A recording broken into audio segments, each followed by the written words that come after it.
Assalamualaikum warahmatullahi wabarakatuh. Di sini saya kelompok 8 akan mempresentasikan beta disesuaikan dan beta pasar modal berkembang yang beranggotakan Dina Ajeng Septiana, Renata Amarwati, dan Hani Maratu Solikah. Saya Dina Ajeng Septianingrum. Pertama-tama saya akan menjelaskan definisi beta terlebih dahulu. Beta merupakan suatu pengukuran volatilitas return suatu sekuritas atau return portofolio terhadap return pasar. Dengan demikian, beta merupakan pengukur risiko sistematik dari suatu sekuritas atau portofolio relatif terhadap risiko pasar. Sedangkan volatilitas itu sendiri dapat didefinisikan sebagai fluktuasi dari return suatu sekuritas atau portofolio dalam suatu periode waktu tertentu. Kemudian beta bernilai 1. Maka beta bernilai 1 dari sekuritas atau portofolio ini menunjukkan bahwa yang pertama, jika fluktuasi dari return sekuritas atau portofolio secara statistik itu mengikuti fluktuasi dari return dari pasar. Nah, juga bisa dikatakan bahwa beta bernilai 1 menunjukkan risiko sistematis suatu sekuritas atau portofolio sama dengan risiko pasar. Lalu, beta bernilai 1 dari sekuritas atau portofolio juga dapat menunjukkan bahwa jika return pasar bergerak naik atau turun, return sekuritas atau portofolio juga akan bergerak naik atau turun, sehingga sama besarnya mengikuti return pasar. Dan kemudian beta bernilai 1 ini juga dapat dikatakan apabila perubahan return pasar sebesar X secara rata-rata, return sekuritas atau portofolio akan berubah juga sebesar X. Selanjutnya, mengestimasi beta. Mengestimasi beta ini bisa dikatakan kita itu menghitung beta suatu sekuritas dengan teknik estimasi yang menggunakan data historis. Data historis ini bisa berupa data pasar, yaitu dengan mengestimasi return sekuritas dan return pasar. Data akuntansi ini bisa diestimasi dengan laba perusahaan dan indeks pasar. Ataupun data fundamental ini bisa diestimasi dengan menggunakan variabel-variabel fundamental. Sedangkan beta portofolio ini merupakan rata-rata tertimbang dari beta masing-masing sekuritas. Untuk menghitung beta portofolio, maka beta masing-masing sekuritas perlu dihitung terlebih dahulu. Kemudian beta pasar. Beta pasar dapat diestimasi dengan mengumpulkan nilai-nilai historis return dari sekuritas dan return dari pasar selama periode tertentu. Misalnya, selama 60 bulan untuk return bulanan atau bisa selama 200 hari untuk return harian. Beta dapat dihitung dengan menggunakan teknik regresi. Bisa melalui SPSS atau bisa melalui Excel. Di sini kelompok kami menggunakan teknik regresi pada software Excel. Nah, teknik regresi ini untuk mengestimasi beta suatu sekuritas dapat dilakukan dengan menggunakan return sekuritas sebagai variabel dependen dan return pasar sebagai variabel independen. Persamaan regresi yang dihasilkan dari data time series ini akan menghasilkan koefisien beta yang diasumsikan stabil dari waktu ke waktu selama periode akuntansi. Berikut ini saya contohkan perhitungan beta pasar menggunakan teknik regresi dengan Excel. Nah, berikut ini merupakan data-data return sekuritas dan return pasar selama 5 bulan ya. Ada saham ANTM, saham BBRI, dan saham BMRI. Bisa dilihat sendiri ya. Ya, ini selama 5 bulan ya.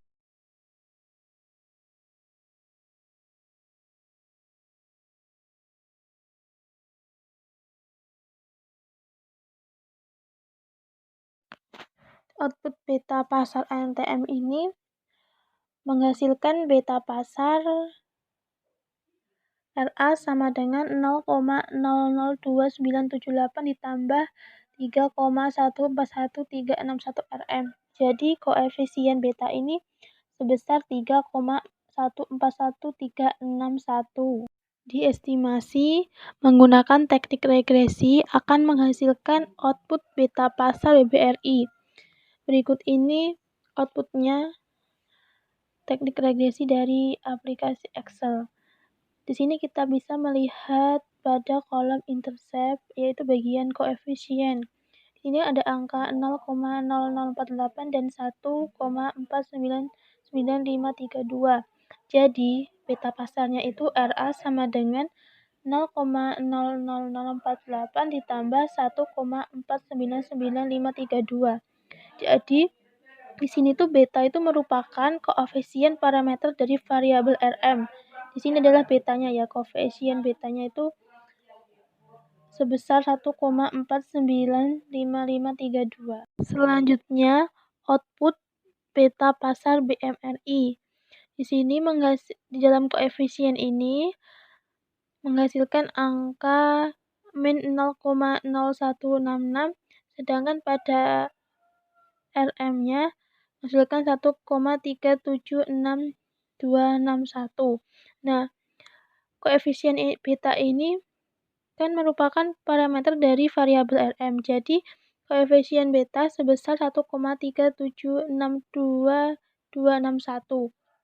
Dan bisa diperoleh persamaan RA sama dengan min 0,00166 ditambah 1,376261. Selanjutnya, beta portofolio. Beta portofolio ini dapat dihitung dengan cara rata-rata tertimbang atau berdasarkan proporsi dari masing-masing individual sekuritas yang membentuk portofolio sebagai berikut ini. Bisa menggunakan rumus berikut ini. Bisa dilihat sendiri ya. Nah, beta portofolio ini umumnya itu lebih akurat dibandingkan dengan beta tiap-tiap individual sekuritas. Karena apa? Karena yang pertama, beta individual sekuritas ini diasumsikan konstan dari waktu ke waktu, dan perhitungan beta individual ini juga tidak dapat lepas dari kesalahan pengukuran atau kesalahan acak.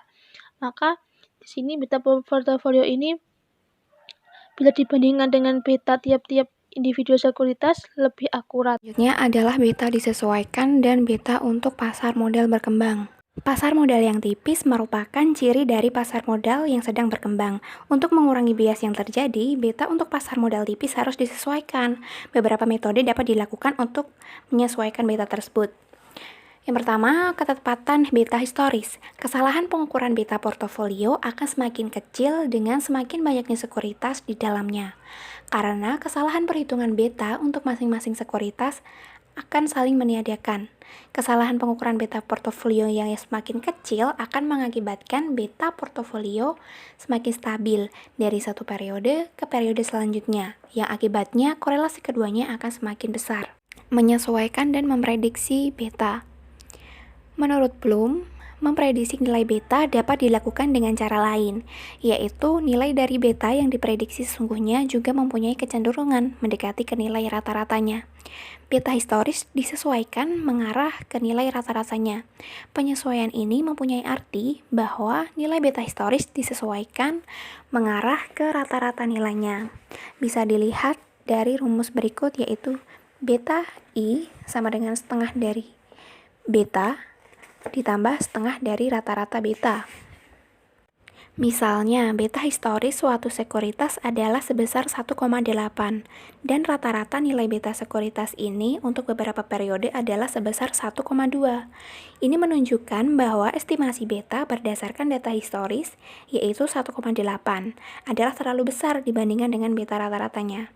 Beta yang diprediksi seharusnya mengarah ke nilai rata-ratanya, sehingga beta yang diprediksi seharusnya terletak di antara dua nilai ini. Beta yang diprediksi setelah disesuaikan untuk mengarah ke nilai rata-ratanya adalah sebesar seperti rumus yang ada. Vasicek menyarankan bahwa penyesuaian beta menuju ke nilai rata-ratanya tidak menggunakan bobot yang sama, tetapi tergantung dari besarnya ketidakpastian atau kesalahan pengambilan sampel dari beta. Ketidakpastian ini dapat diukur dengan varian nilai-nilai beta di dalam sampel. Semakin besar variannya, berarti semakin besar kemungkinan berbeda dari nilai rata-ratanya. Teknik prosedur penyesuaian seperti yang ditunjukkan oleh Vasicek merupakan teknik estimasi metode Bayesian. Prosedur ini akan mengakibatkan penyesuaian yang lebih besar, mengarah ke rata-rata untuk observasi-observasi yang mempunyai kesalahan standar yang lebih besar dibandingkan dengan yang mempunyai kesalahan standar yang lebih kecil. Beta yang disesuaikan baik dengan menggunakan teknik oleh Bloom atau teknik Bayesian oleh Vasicek memberikan prediksi yang lebih akurat dibandingkan dengan beta yang tidak disesuaikan. Hasil empiris ini disajikan oleh Klenkowski dan Martin.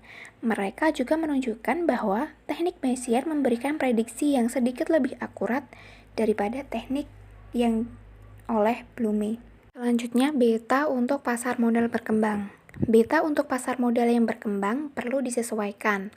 Alasannya adalah beta yang belum disesuaikan masih merupakan beta yang bias, disebabkan oleh perdagangan yang tidak sinkron atau non-synchronous trading. Perdagangan tidak sinkron ini terjadi di pasar yang transaksi perdagangannya jarang terjadi atau disebut dengan pasar yang tipis atau thin market. Pasar yang tipis merupakan ciri dari pasar modal yang sedang berkembang. Selanjutnya, perdagangan tidak sinkron dan pengujian dan koreksi bias. Perdagangan tidak sinkron. Perhitungan beta akan menjadi biasa jika kedua periode GT tidak sinkron. Periode GT dapat berupa harian untuk menghitung beta harian, mingguan untuk menghitung beta mingguan, bulanan untuk menghitung beta bulanan. Penelitian banyak menggunakan risiko sistematik di dalam modelnya. Misalnya untuk menghitung return ekspektasi dengan menggunakan modal pasar sebagai berikut. Return realisasi sama dengan intercept ditambah beta dikali return index ditambah kesalahan residu. Jika data yang digunakan berasal dari perdagangan tidak sinkron, yaitu periode return realisasi tidak sinkron dengan periode return indeks pasar, maka hasil dari koefisien beta akan bisa secara ekonomik. Beta untuk pasar modal yang berkembang perlu disesuaikan. Alasannya adalah beta yang belum disesuaikan masih merupakan beta yang bisa disebabkan oleh perdagangan yang tidak sinkron. Perdagangan tidak sinkron ini terjadi di pasar yang transaksi perdagangannya jarang terjadi atau disebut dengan pasar yang tipis. Pasar yang tipis merupakan ciri dari pasar modal yang sedang. Perhitungan beta akan menjadi bias jika perhitungan kovarian antara return sekuritas dengan return pasar menggunakan dua periode yang tidak sinkron, yaitu periode return pasar adalah ke waktu dan periode return sekuritas bukan periode ke waktu. Misalnya periode ke waktu 1 atau waktu 2 dan seterusnya. Periode ke waktu dapat berupa harian, menghitung beta harian, mingguan untuk menghitung mingguan, atau bulanan untuk menghitung bulanan. Perdagangan tidak sinkron jika sering terjadi dalam satu hari perdagangan.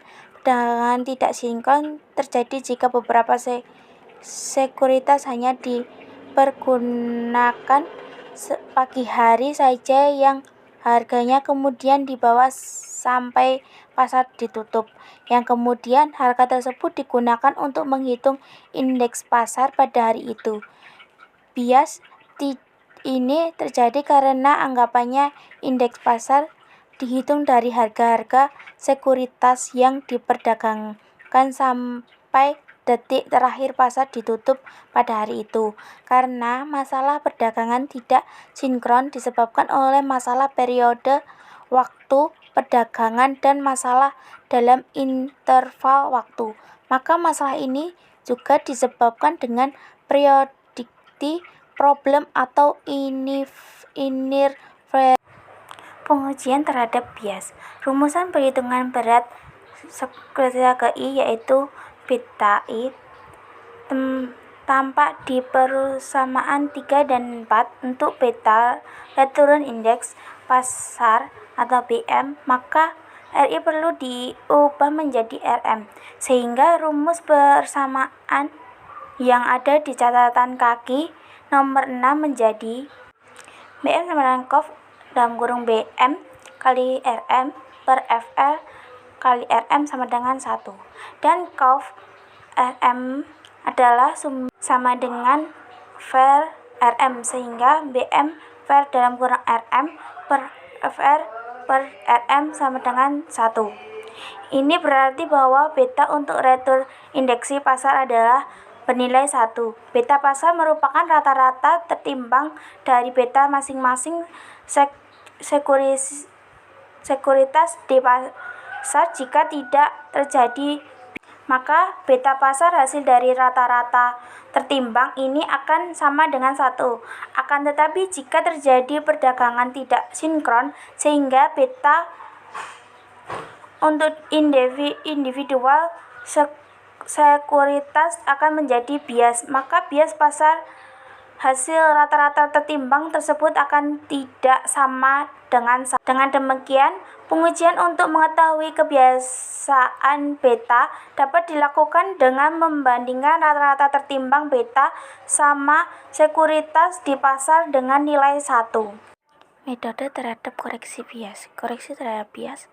Beberapa metode dapat digunakan untuk mengkoreksi bias yang terjadi untuk beta sekuritas akibat perdagangan tidak sinkron. Metode ini di antaranya adalah yang diusulkan oleh Sigon dan Williams, Dimson dan Forward dan Rick. Metode Cross dan Williams. Beta sama dengan beta pangkat 1 ditambah beta pangkat 0 ditambah beta pangkat 1 dibagi 1 tambah 2 kali B. Di sini beta Januari di ANTM 4,16358,928 menjadi 0,00397,576. BBRI sebelum disinkronkan 2,014117,051 menjadi 0,00139,589. BMRI sebelum disinkronkan 1,40337476 menjadi 0,00165714. Metode Dimson, yakni menyederhanakan cara Seklos dan Williams ini dengan cara menggunakan regresi berganda, sehingga hanya digunakan sebuah pengoperasian regresi saja, beberapa banyak leg periode mundur dan leg periode maju. Rumus untuk sekurasi pertama, metode penjumlahan koefisien dan koreksi. Metode Forward dan Rourke. Untuk satu periode lag and lead, koreksi beta dilakukan dengan tahapan sebagai berikut. Yang pertama, operasi persamaan regresi berganda. Yang rumusnya persamaan regresi sama dengan alfa ditambah beta return index min 1 ditambah beta return ditambah beta return plus 1 ditambah kesalahan residu. Yang kedua, operasikan persamaan regresi untuk mendapatkan korelasi serial return index pasar dengan return index pasar sebelumnya. Yang berumus return index sama dengan alfa ditambah P1 return index min 1 ditambah kesalahan residu. Yang ketiga, hitungan bobot yang digunakan. Yang berumus bobot sama dengan 1 tambah P1 per 1 ditambah 2 P1. Yang keempat, hitungan beta koreksian security ke I yang merupakan penjumlahan koefisien regresi berganda dengan bobot. Rumusnya beta sama dengan bobot beta pangkat min 1 ditambah beta pangkat 0 ditambah bobot beta pangkat 1 plus 1. Sekian presentasi dari kelompok kami. Apabila ada salah kata dan pengucapan, kami mohon maaf. Wassalamualaikum warahmatullahi wabarakatuh.